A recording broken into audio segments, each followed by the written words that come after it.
Hello friend, welcome to back my YouTube channel study by KD पर आप सभी का स्वागत है। और आज हम लोग देखेंगे कि 2023 में इम्पॉर्टेंट क्वेश्चन कौन है।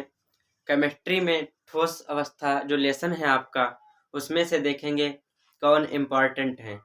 तो कुछ मैंने क्वेश्चन दिए हैं, देखो, जो एनसीईआरटी के अंतर्गत आते हैं। अक्रिस्टलीय ठोसों में अक्रिस्टलीय पद को समझाइए। जो अक्रिस्टलीय ठोस हैं उनमें अक्रिस्टलीय पद क्या है, उनको समझाना है हम लोगों को। तो देखो, अक्रिस्टलीय ठोसों में अक्रिस्टलीय पद से तात्पर्य अस्माकृत या आकृत। जो अक्रिस्टलीय ठोसों में अक्रिस्टलीय पद है उसका अर्थ है अस्माकृत, जो उसकी कोई आकृत नहीं है। अस्माकृत आकृति अर्थात आकृत ना होना, ये लिखा है आकृत ना होना। अक्रिस्टलीय ठोस वे होते हैं जिनमें परमाणुओं की अनियमित अव्यवस्थित व्यवस्था होती है। जो अक्रिस्टलीय ठोस होते हैं उनमें जो परमाणु होते हैं वो एक अनिश्चित और अव्यवस्थित रूप में रखे हुए होते हैं। ये गुणों में द्रव से समानता रखते हैं। जो इनका जो गुण होता है और द्रवों का गुण होता है वो एक समान लगते हैं। इनमें जो समानता होती है, ये गुणों में समानता व्यक्त करते हैं। इनकी जो समानता होती है वो गुणों में इनके व्यक्त होती है। दूसरा क्वेश्चन है, AgCl क्रिस्टलों से मिलाने पर CdCl2 तथा NaCl में से किसमें 60 की दोष उत्पन्न होगा।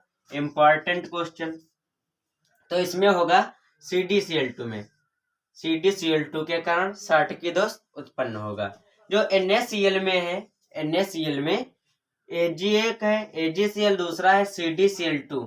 AgCl तथा CdCl2 के किसके कारण जो NaCl में होगा, NaCl में 60 की दोष उत्पन्न होगा। तो हम जानते हैं CdCl2 के कारण।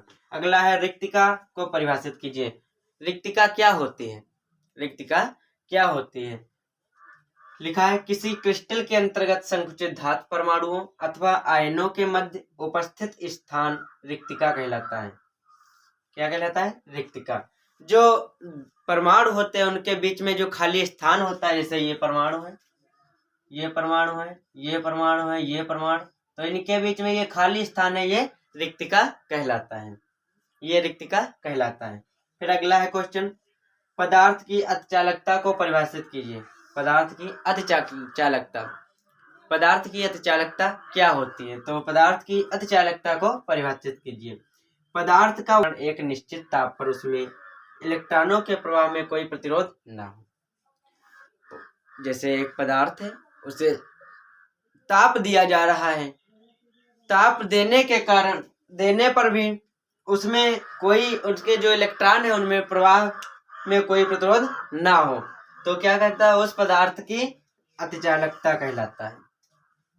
कोई पदार्थ है, उसमें ताप दिया जा रहा है, तब भी उसमें इलेक्ट्रॉनों के प्रवाह में कोई प्रतिरोध नहीं हो रहा है, तो हम लोग कहेंगे कि पदार्थ अतिचालक है। अतिचालकता कहलाती है पदार्थ की। जालक बिंदु से आप क्या समझते हैं? जो जालक बिंदु होता है उससे आप क्या समझते हैं? तो क्रिस्टल जालक के आरेख में अवयवी कणों, परमाणु, कोई भी अवयवी कण हो सकता है, परमाणु हो सकता है, अणु हो सकता है, आयन हो सकता है, को बिंदु द्वारा दर्शाया जाता है। परमाणुओं, अणुओं अथवा आयनों को किसी बिंदु द्वारा दर्शाया जाता है, जिन्हें जालक बिंदु कहते हैं। फिर अगला क्वेश्चन है, उपसह संयोजन संख्या का क्या अर्थ है? जो कोऑर्डिनेशन संख्या नंबर्स क्या होती हैं, उपसह संयोजन संख्या क्या होती है? किसी कण के निकटतम गोलों की संख्या को उपसह संयोजन संख्या कहते हैं। फिर अगला है, कांच को अतिशीतित द्रव क्यों कहा जाता है? कांच को अतिशीतित द्रव क्यों कहा जाता है या माना जाता है? जो कांच है वो अक्रिस्टलीय है। कैसा है? हाँ, अक्रिस्टलीय है। जो कांच होती है हम लोग जानते हैं कि वो अक्रिस्टलीय होती है। और कांच में एक गुण विद्यमान होता है जो द्रवों में होता है, इसलिए जो कांच एक अक्रिस्टलीय ठोस है, द्रवों के समान इसमें प्रवाह की प्रवृत्ति होती है। जिस प्रकार द्रव बहता है, धीरे धीरे उसी प्रकार इस कांच में वो प्रवृत्ति होती है। और यद्यपि यह प्रवाह बहुत मंद होता है, द्रव का तेज होता है, और जो कांच में जो प्रवाह होता है वो बहुत ही मंद होता है। तो अतः इसे अतिशीतित द्रव कहा जाता है। इसके इसी कारण जो पुरानी इमारतों की खिड़कियां और इमारत दरवाजे हुआ करते थे कांच के या होते हैं, उनमें जो ऊपर से हल्का हल्का उसमें जो ये इसका प्रवाह होता रहता है कांच का, इसीलिए आपने देखा होगा वो जो मोटे हो जाते हैं, वो जो आधार में मोटाई हो जाती है उनमें, वो ऊपर से कांच सब नीचे को प्रवाह होता रहता है, उसका बहती रहती है, नीचे मोटा हो जाता है। इसलिए पुरानी इमारतों की खिड़कियों और दरवाजों में जड़े शीशे अधस्तल में शीर्ष की अपेक्षा कुछ मोटे पाए जाते हैं।